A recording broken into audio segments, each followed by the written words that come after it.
¿Qué tal? Buenas tardes. Bueno, pues primero muchas gracias a la doctora González por invitarme a presentar este caso.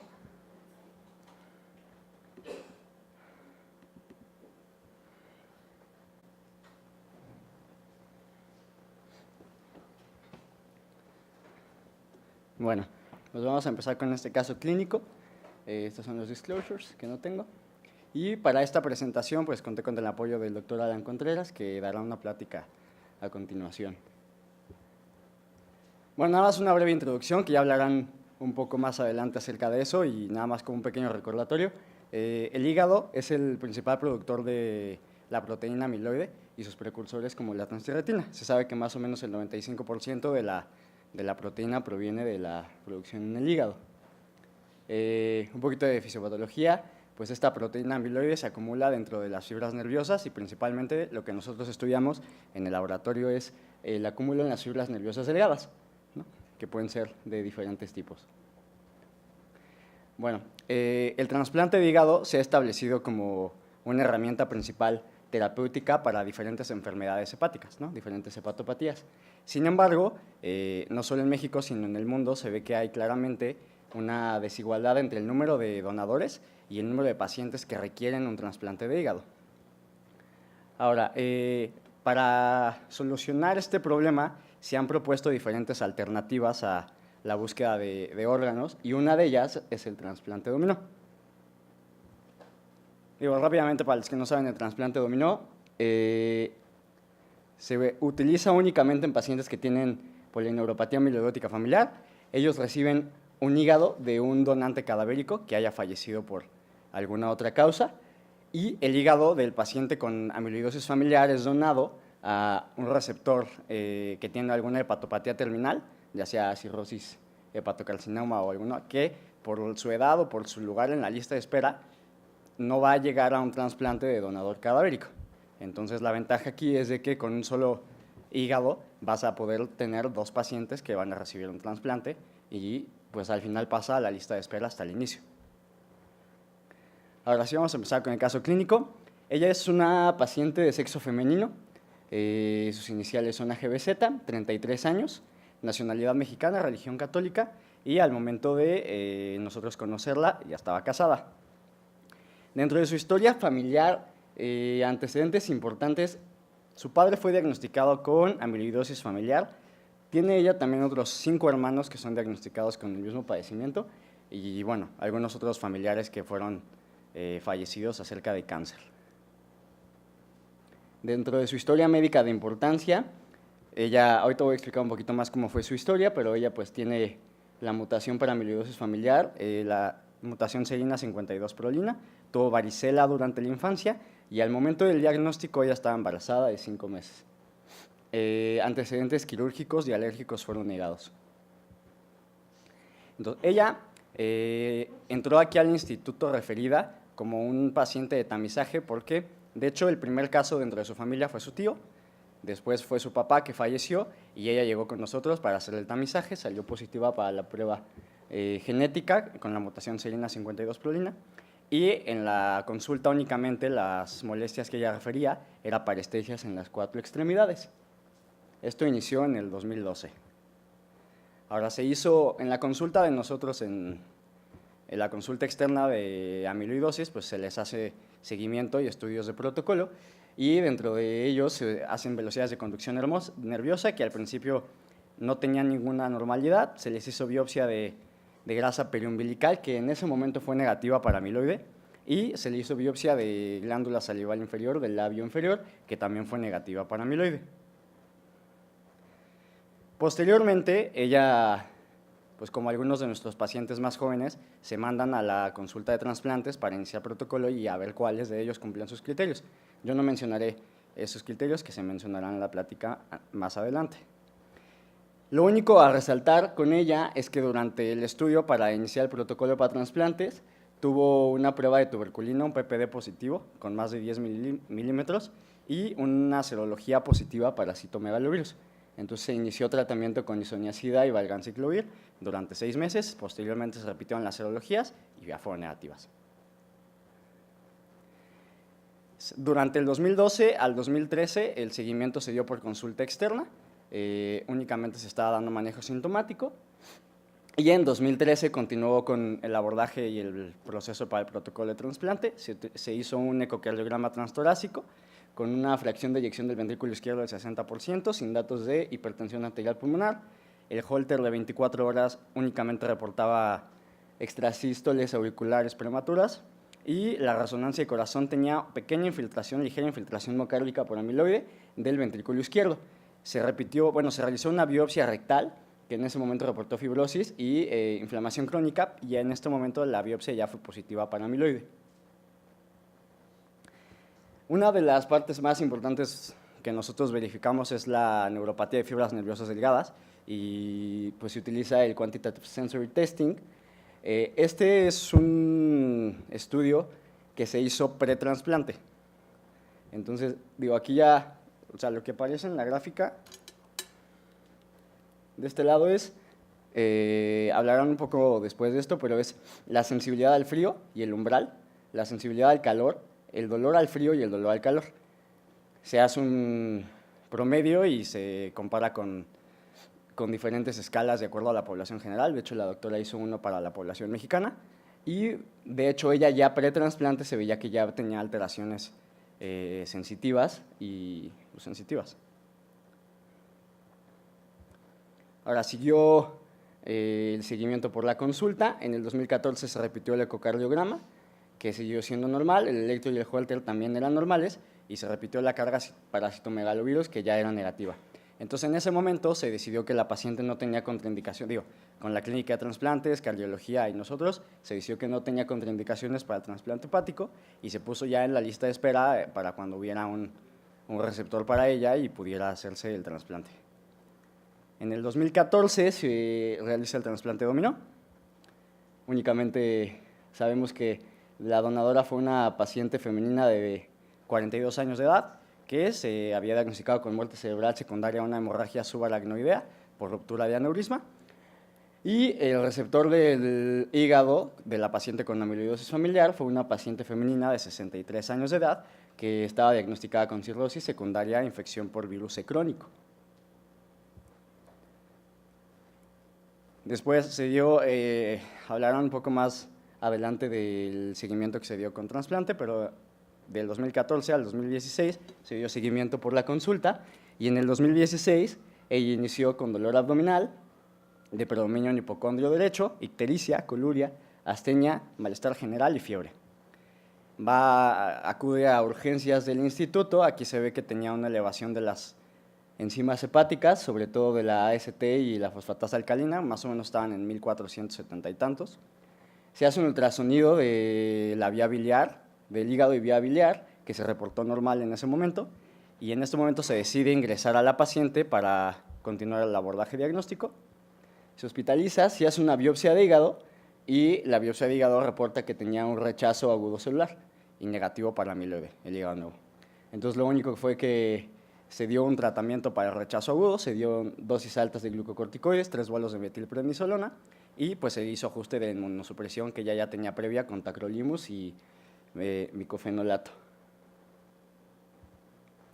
Más o menos para que quede un poco claro la línea del tiempo, pues en 2012 fue diagnosticada, para el 2013 inició el protocolo de estudio para el trasplante, en 2014 se hace el trasplante, en 2016 hace rechazo agudo al trasplante, cambia ajuste de inmunosupresores, y a la actualidad está bajo control y seguimiento por la consulta externa de trasplantes de nosotros en la clínica de neuro y pues todas las demás especialidades. Este es el Quantitative Sensory Testing post-trasplante. Comparado, iba a poner las dos gráficas, Silvia, pero comparado con el previo, sí hay un poco de alteración mayor. Sin embargo, no podemos decir que esta alteración se deba al acúmulo de amiloide. Puede tener un componente mixto, que en este caso puede ser por las dosis altas de inmunosupresores que ella estaba teniendo. Entonces, aquí termina el caso.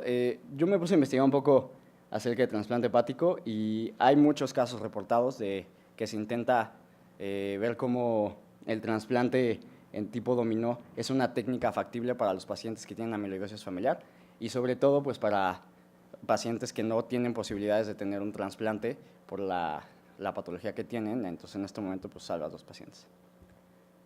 Y lo último que yo me puse a leer fue la transmisión de amiloidosis sistémica en pacientes que recibieron un trasplante de un hígado de pacientes que tienen amiloidosis familiar y si había progresión o desarrollo de la enfermedad en estos pacientes.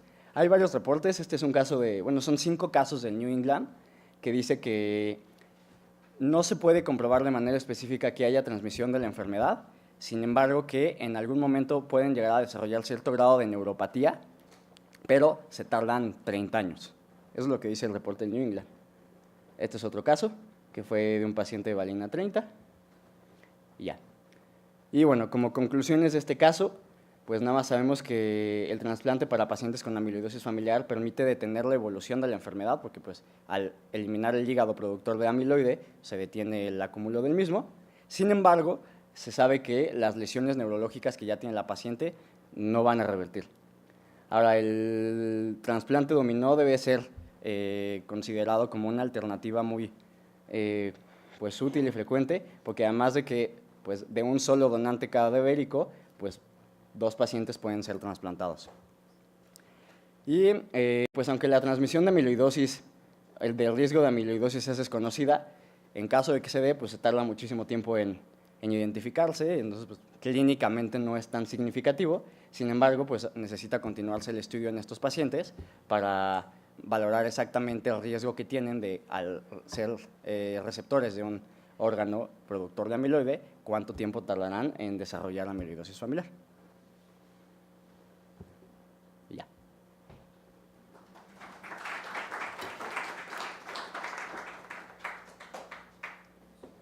¿Dudas, preguntas, comentarios? Bueno, gracias. Muchas gracias. Esto es como una secuencia rara porque de ver el caso vamos a hablar del trasplante. Alan es el trasplantólogo oficial del hospital, pero además con mucho placer porque lo que ocurrió es que existieron 2 médicos jóvenes que regresaron del extranjero para, entrenados a hacer trasplante. Y gracias a estos 2 equipos de gente, además que tiene toda la energía del mundo porque son cirugías eternas, se pueden llevar a cabo los procedimientos de manera simultánea. Y nos va a hablar un poquito de su experiencia y de lo difícil que es. Bueno, muchas gracias. En los próximos minutos voy a intentar explicar, me gustaría que lo vieran un poquito diferente, no hablar de amiloidosis, sino hablar de trasplante hepático, porque estos son pacientes que, bueno, ¿cómo le explicamos a la comunidad de trasplantes que se va a favorecer y que le va a quitar un hígado a otra persona que a lo mejor tiene cirrosis, que se puede morir? Y entonces, sobre los próximos minutos quisiera intentarlos convencer de que no solo es algo muy bueno para los pacientes, sino que favorece también a toda la comunidad y a todo el pool de trasplantes. El único conflicto de intereses que tengo que declarar no pasa aquí con este.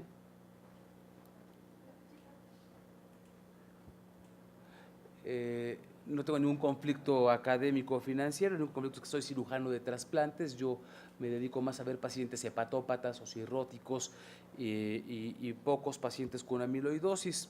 Y bueno, quisiera llevarlos poco a poco al contexto del trasplante. Yo no sé cuántos de ustedes estén familiarizados con los trasplantes de hígado, pero creo que es sumamente importante entender qué está haciendo la comunidad científica en todo el mundo para distribuir los órganos y cómo podríamos darle un órgano a un paciente que a lo mejor lo necesita, que tiene una enfermedad como la que nos hablaba Omar hace ratito, que se puede beneficiar de cambiarle el hígado a temprana edad y que, pues, cómo lo podríamos conseguir un hígado. En esta es una foto famosa de la primer sobreviviente de trasplante hepático por ahí de los 1960, que logró sobrevivir más de un año Como muchas cosas en la medicina, al principio realmente los resultados eran muy malos y se decía que el trasplante hepático finalmente era posible, pero era impráctico porque era demasiado borlote y demasiadas cosas para ayudar a muy poquitos pacientes, hasta que aparece la ciclosporina junto con otros medicamentos y empezamos a ver sobrevidas a más largo plazo de pacientes que antes realmente no sobrevivían. Y luego todo esto en Estados Unidos, que fue donde se desarrolló inicialmente, hay un ministro de salud bueno, todos en medicina y más en cirugía sabemos de la técnica de Kasai, que es para niños con atresia biliar. Un cirujano japonés estaba en Estados Unidos, en el hospital de Filadelfia, bajo la supervisión de este médico, que luego lo nombra el ministro de salud y finalmente regresa a Japón y le dice, oye, pues yo tengo muchos niños que se podrían beneficiar del trasplante, y le dice, bueno, vente para acá de regreso, juntemos a un grupo de gente de la comunidad internacional y demostremos que esto es factible y no solo ya no es impráctico, sino que le va a ayudar a muchos pacientes. Y se junta este grupo que realmente era principalmente en Estados Unidos, Pittsburgh, y varios en Europa, los centros más grandes, y hacen un decreto y dicen que el trasplante hepático es ahora un bien para los pacientes y ha dejado de ser una modalidad experimental.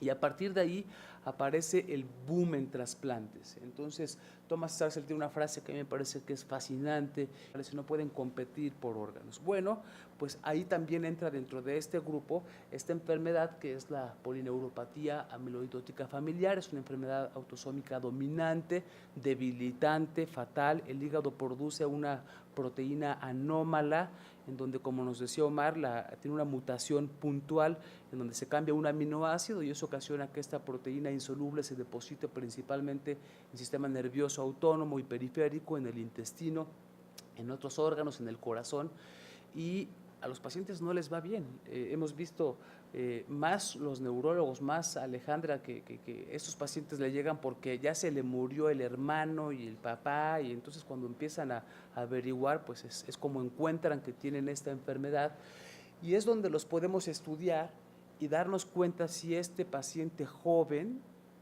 aún en ese momento sin ninguna alteración, con un hígado perfecto, pero que solo produce esta proteína que va a acabar llevándolo a la insuficiencia cardíaca, es el momento donde lo podemos meter a la lista de espera. Ahora, si yo lo pongo a competir con el resto, pues se va a morir porque nunca va a subir su MED. Y lo que sucede con estos pacientes es que los tenemos que priorizar de alguna manera. El primer trasplante que se hizo en un paciente así fue en 1990 y se dieron cuenta, bueno, si el hígado está bien, pues le podemos dar un hígado que no produzca esta proteína, porque esta proteína la produce casi en la totalidad del hígado, y se vio que realmente le servía a estos pacientes para evitar la progresión de la enfermedad y para que no desarrollaran insuficiencia cardíaca y otros problemas. Y en 1993 ya se habían hecho 64 trasplantes en 10 diferentes países y se hizo un consenso en Estocolmo en donde se determina es lo mejor que podemos hacer por estos pacientes, aunque se vean muy sanos, sabemos que les va a ir muy mal si no actuamos a tiempo, entonces hay que hacerles un trasplante. Y lo que se hizo es que en la mayor parte de los sistemas de distribución en el mundo se les da un puntaje prioritario, como si tuvieran un MELD más elevado al que tienen para que puedan competir.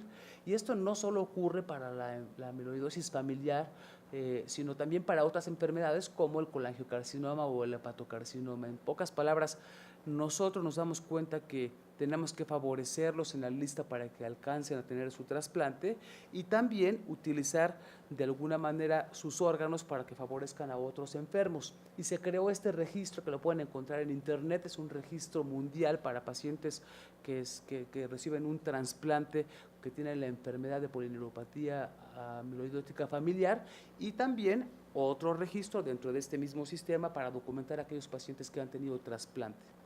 Hasta ahorita se han hecho trasplantes en 2.100 pacientes con esta enfermedad en 21 países diferentes. Estos son datos hasta diciembre del 2016.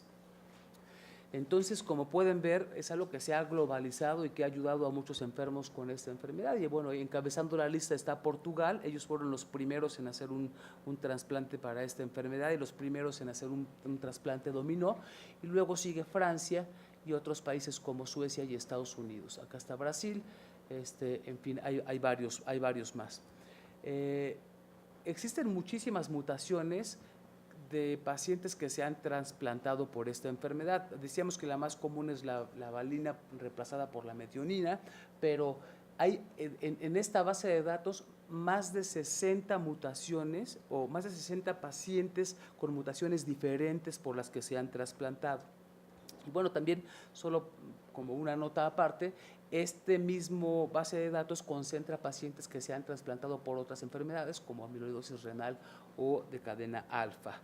¿Qué hay en cuanto al trasplante dominó? Pues el primero se hizo en 1995 y se dieron cuenta pues que era una estrategia para también poder aumentar el número de donantes. Si somos capaces de someter a 2 voluntarios sanos a que cada uno nos dé un pedazo de hígado para trasplantar a una persona, ¿por qué no vamos a usar un órgano de estos enfermos que macroscópicamente es perfecto, que tiene bilirrubina normal, que no se ve como si tuviera ninguna alteración? Y así se vio cuando entramos a cirugía, se ve totalmente normal. Sabemos que produce esta proteína, pero sabemos que rara vez en pacientes que tienen alteración genética ocasiona algún problema dentro de la juventud. Entonces, sabemos que por lo menos dentro de los primeros 15 años de vida, el paciente va a estar bien. Yo les pregunto a ustedes, supongamos que todos aquí tenemos 65 años de edad, tenemos un tumor muy grande que si no nos trasplantan en los próximos 6 meses, lo más probable es que crezca y que nos salgamos de la lista de espera. Yo les pregunto si tienen la posibilidad de que un paciente así les dé un órgano, si lo tomarían o no, sabiendo que vamos a tener la posibilidad de que nos trasplanten con un órgano macroscópicamente perfecto y que nos va a brindar la oportunidad de salir de esto y a lo mejor vivir 10 o 15 años más. ¿Cuál es el problema? Pues que sí puede ese hígado producir una proteína que se va a depositar en mi corazón, pero cuando lo ponemos en la balanza, a lo mejor es lo que más me conviene tomar en ese momento para poder aumentar mi expectativa de sobrevida. Y cuando se empezaron a hacer los trasplantes, una vez más, el que encabezó la lista de trasplantes dominó fue Portugal con 540, luego Francia, luego Suecia, luego Estados Unidos. En pocas palabras, es muy parecido a lo que vimos al principio. Entonces la gente empieza a hacer estos trasplantes para pacientes con amiloidosis familiar, pero desde el principio se suben al barco del dominó y de tal manera que con un donante pueden utilizarlo para 2 o hasta 3 enfermos. El concepto ya se los expliqué y solo recalcar que este receptor tiene que reunir ciertas características. No se lo pondríamos a un enfermo o a un adolescente, por ejemplo, que puede tener una expectativa de supervivencia a muy largo plazo. Sería para un paciente por lo regular por arriba de 60 años que tiene una enfermedad que no le va a permitir un acceso al trasplante pronto y que este es la mejor alternativa para sacarlo de la lista y evitar que se muera. También lo platicaba Omar hace rato, cuando uno se pone a buscar información al respecto, ¿qué es lo que le vamos a decir a los pacientes? Vamos a pensar que son ustedes los que están en la lista de espera y ustedes dicen, bueno, me interesaría saber lo del dominó, ¿qué les voy a decir? ¿Qué probabilidad tienen de que esta enfermedad les regrese? Un poco es amiloidosis familiar de novo, ya no es hereditaria, sino es transmitida. Y hay 16 casos reportados hasta ahora en la literatura de gente que le ha regresado. Y muy interesantemente es que lo metemos todo en una misma casilla y decimos, bueno, eso se llama polineuropatía amiloidótica familiar, pero conforme vamos descubriendo que hay más y más mutaciones, nos damos cuenta que la penetrancia de la enfermedad cambia dependiendo de la mutación. Y entonces es muy posible que tengamos gente con recurrencia temprana porque tiene un tipo característico de mutación, contrario a otro que tenga una recurrencia tardía que a lo mejor tiene una mutación diferente. Y cuando analizaron estos casos de todo lo que he reportado en la literatura, hasta enero de este año, se dieron cuenta que la mayor parte de la gente podía sobrevivir mucho tiempo, hasta 10 años aparecieron los síntomas, y hay otros que tienen periodos muy pequeñitos en donde aparecen a los meses de haber sido trasplantados. Recuerden que la base de datos de dominó tiene más de 2,000 trasplantes, entonces 16 realmente son muy poquitos. Por lo general, un paciente trasplantado, porque ese paciente tiene la polineuropatía amiloidótica familiar, hay estudios que hablan de supervivencia a 20 años hasta el 50%, lo cual es mucho más que un trasplante por cualquier otra razón. Pero estamos obligados a seguir esos pacientes y bueno, un poco de lo que nos explicarán ahorita de la enfermedad, cómo los estudiamos, también cómo los podemos seguir después de la enfermedad. De tal manera que el trasplante sabemos que es la mejor alternativa de tratamiento para pacientes con enfermedad terminal del hígado. Sabemos que es por mucho la mejor opción que va a haber para pacientes con polineuropatía biológica familiar muy bien seleccionados, y que los injertos de estas personas enfermas con esta proteína deficiente van a salvar vidas, y podemos usarlos para pacientes también muy bien seleccionados, que los pacientes que reciban injertos con este trastorno tienen que ser muy bien monitorizados. Muchas gracias.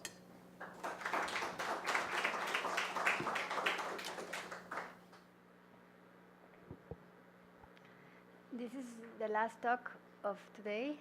I have some disclosures to make, and then we'll talk about the world scope of amyloidosis.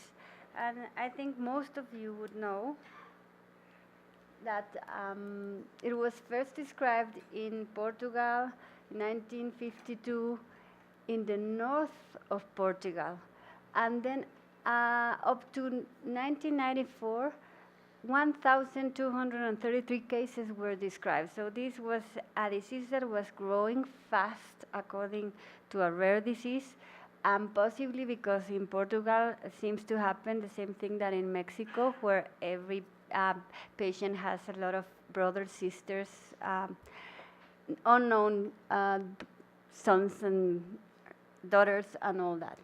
So there were a few cases, but the most important thing that we're talking now about landscape is, you know, look where is Porto or Povoado Bacín, where the disease was described.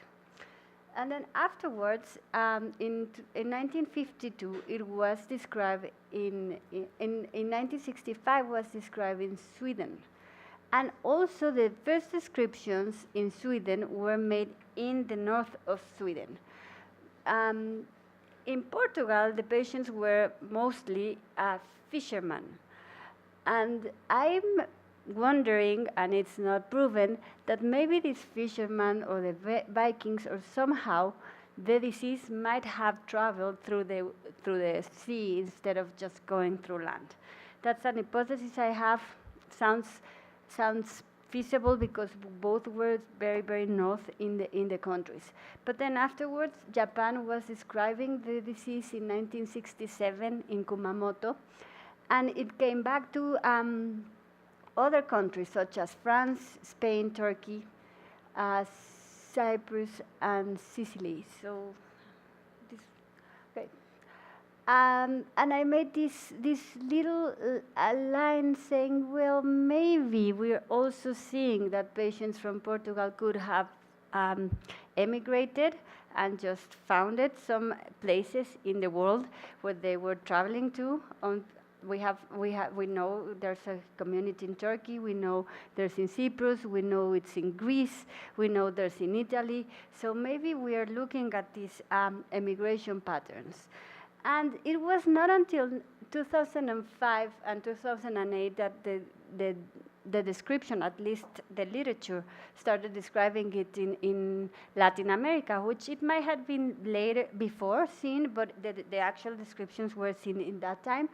And it was not that unusual because we know that Brazil has a huge Portuguese immigration, and they have also some other issues such as Italian communities or maybe even these African American communities. But we do know that in Brazil they do have a lot of immigration, and then, well, it was not that surprising that they would have these patients with TTR. And also, of course, in Argentina they do have a very strong community of Italians, and they also have communities of Portuguese people, and they also are very European, and they are very handsome, and therefore we thought, okay, well, they might have the disease, why not?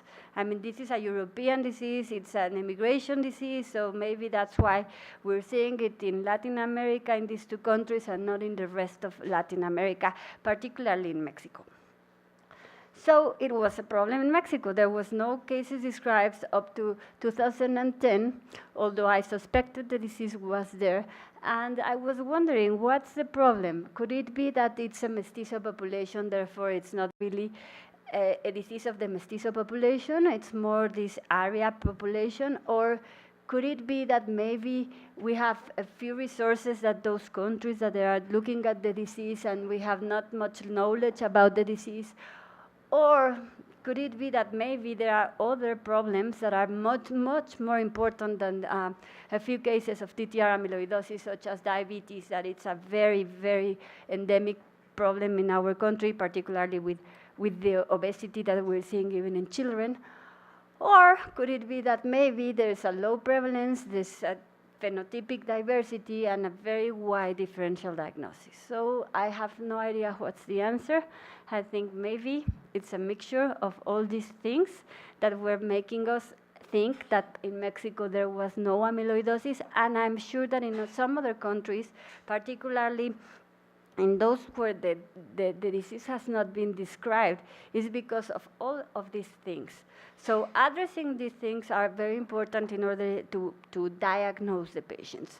But it is a very important thing to do. This knowledge that we are now looking from countries that had no or almost no cases to have a lot of cases are getting rewarded, because at least the communities that I see were patients that they knew they had something familial, they knew that they might or might not develop it, and they were not even seeking for medical help because they knew that they will be tested one and another time, and at the end they would tell them, I have no idea, or maybe I do suspect of the disease, but there's no treatment. So the natural history is not well defined. The symptoms might be even in the same family, cardiological, or they might be neurological, or they might have something else. What we really need to know is that I think that the disease has many confusions, but we should make awareness that it's not as rare or as stereotypical as we think. We don't need to think that if the patient only comes from Europe or only comes from Japan or only has these features, only is because he's young, or we have to do the diagnosis. We have to think it, and I think that something that has been going on in all these talks that we have had today is that it might be a differential diagnosis of a lot of things to these patients. I said, can I do the same thing to know the prevalence in Mexico with just being one center diagnosing cases? Am I really seeing the whole picture? Is there something I can do after 7 years? So I went back to the literature and I said, well, let's see what are they reporting. And these guidelines came, they are beautiful guidelines from Europe, and then I added up Japan, and what they do is they put the total population, the surface area of the country, the number of patients that have been diagnosed, and then the number of patients, well, the age. And from there they can just estimate at least some prevalence. So I was not that wrong. I mean, having some cases, at least I'm not looking at all the country, but we can raise the hand and we can say we have this number of cases.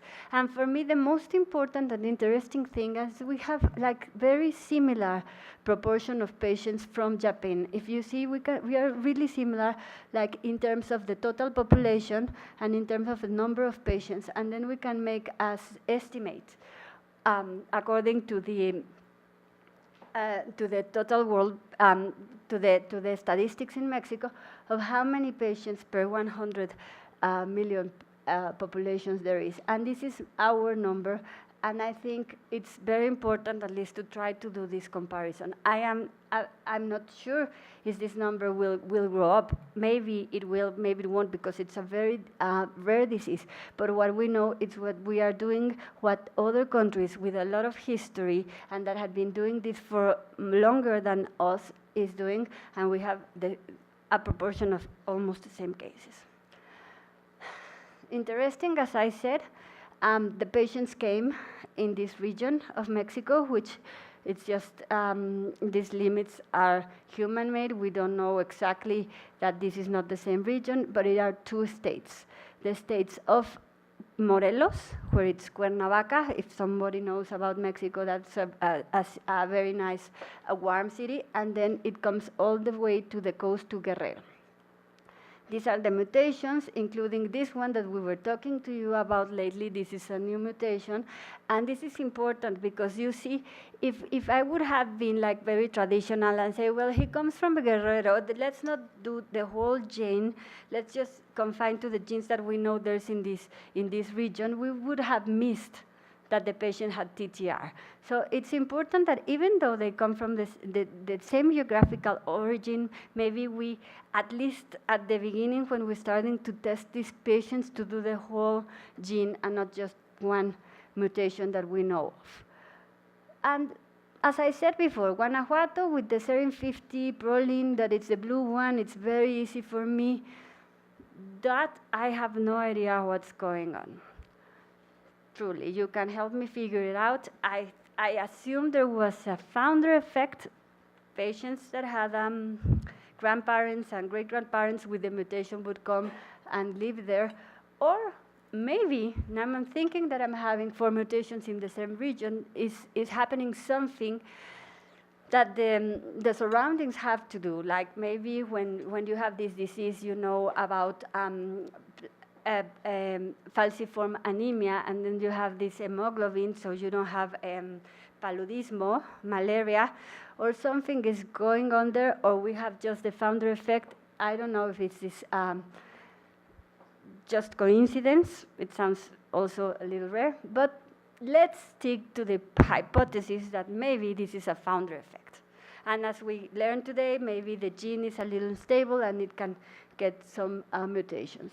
What is exactly a founder effect? A founder effect is referred to the settlement of a population from a small number of individuals. So you have one that has a mutation and the other one that has not a mutation. And they grow up, and of course some of the population might inherit the gene that this patient have.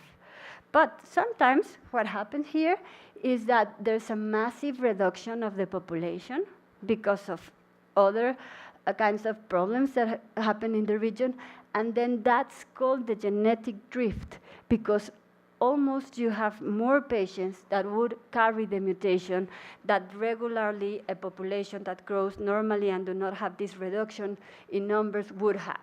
So this is what it's called, genetic drift, and this is what is found, it's known as a founder effect. And then you have a population that might have the probability of having that mutation more often than maybe another different population. And this is what happened in Mexico. Puente de Ixtla is a community from Morelos. It has this kind of inhabitants, and then it's there, and it's the center where I'm finding most of the patients. And it was an obligated stop for the people that came to do commerce in Mexico, and that were coming from the sea up to the Mexico City. And just going forward to know what happened exactly in this region, there was this war we had because we have a president for a long time that was called the Revolution. So in the revolution, and it's all documented, the population was merely none in that region because it was evacuated because of the war. And then it came back, and these changes could have explained that the population now I'm seeing in that region has all these mutations. What is similar in Mexico? It's that it's similar to other endemic populations, not the ones that have like different mutations like the US, where you really don't know where the patients come from because they don't see their family for ages. Here in Portugal is similar. They have a lot of relationship with their families. They live close by to the families, and then therefore they live there for generations, and you can see a very early onset. And also something that it's somehow surprising, even though it's a autosomic dominant disease and it should be the same in men and women, we're seeing that men have, at least at the beginning, a more aggressive course than the woman. And also we're seeing something that the geneticists get crazy when we talk about, that is anticipation. They say, you cannot see anticipation because this is not Huntington. Only the triplet genetic diseases have. But we do see it, and it's very very obvious for me that the sons and daughters of the patients that have amyloidosis become sick very earlier or much earlier than the parents or the grandparents. And that for me is called anticipation. Unfortunately, in Portugal, they are seeing that again. Therefore, I'm not that crazy, and they have also written about it. So there's something called anticipation, although this is not a triplet disease. So in conclusion, we have several mutations in Mexico, not just one. Crazy or not is not the most popular mutation in the world, and maybe that's why we haven't even thought about it before. We have a prevalence that it kind of seems similar to what's happening with Japan. We have a very specific area in Mexico, although I'm sure that I have to go into all the other communities and start looking for cases there because they might be. I just don't know about it, but for sure I see that there is a clear focus in these areas of Mexico.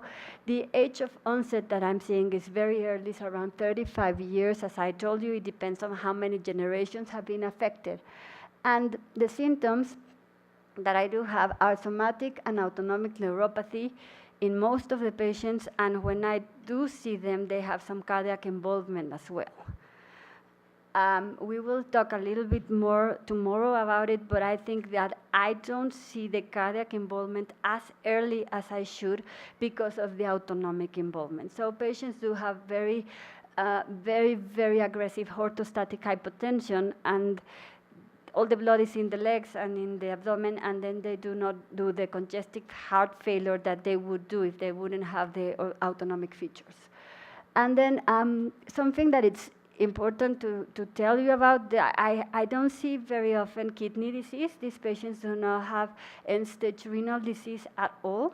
They might have some problems, but that's mostly because the congestive heart failure that is making the kidneys not work well, but it's not about the actual protein going into the kidney to be deposited there. And what we do see is a very, very rapid progression. Patients go from stage 1 to stage 3 in around 4 to 6 years. So that's something aggressive, and that's something that it's one of the phenomena that made patients not to come to Mexico to be evaluated because they knew they would go faster and they would just have tests and they wouldn't go in, they wouldn't live in the communities that much. And so they wouldn't leave the community to come to Mexico to be studied. So I don't know if it's similar to something that happens. I would love to know your stories from your countries, but this is what happened to me, and I think that we should be looking at this more carefully. And if we tend to diagnose them, then we have, and we'll talk tomorrow about it, these amazing options of treatment, and then we're changing lives of at least some communities.